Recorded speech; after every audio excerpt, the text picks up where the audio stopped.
এবারের বিশ্বকাপ জিতবে পর্তুগাল। সরাসরি সংবাদ সম্মেলনে এমনটাই জানিয়ে বিশ্বকে চমকে দিলেন পর্তুগালের সেরা ফুটবলার রোনালদো, যা মুহূর্তে ভাইরাল। দর্শক, আর মাত্র কয়েকদিনের অপেক্ষা, তারপরেই শুরু হয়ে যাবে বিশ্বের সবচেয়ে বড় টুর্নামেন্ট ফুটবল বিশ্বকাপ। যে বিশ্বকাপের জন্য মুখিয়ে আছে হাজার হাজার ফুটবল ভক্তরা। সেই অবসানেই যেন ঘটতে যাচ্ছে আর মাত্র কিছুদিনের ভিতরে।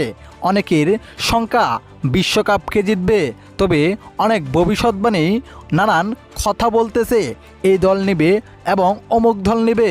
তবে এসব কথাকে পাত্তাই দিল না পর্তুগালের কিংবদন্তি ফুটবলার রোনালদো, যেখানে সরাসরি সংবাদ সম্মেলনে এসে তিনি বলেন, এবারের বিশ্বকাপ আমাদের হাতে উঠবে। আমরা ফুটবল বিশ্বকাপ নেওয়ার জন্য শক্তিশালী স্কোয়াড নিয়েই মাঠে নামবো এবং শক্তিশালী স্কোয়াড নিয়ে আমরা এসেছি ফুটবল বিশ্বকাপ হাতে তোলার জন্য।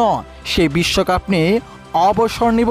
তো প্রিয় দর্শক, আপনার কাছে কি মনে হয়, রোনালদোর কথায় কি সত্য হতে যাচ্ছে? ফুটবল বিশ্বকাপ কি পর্তুগালই নিবে?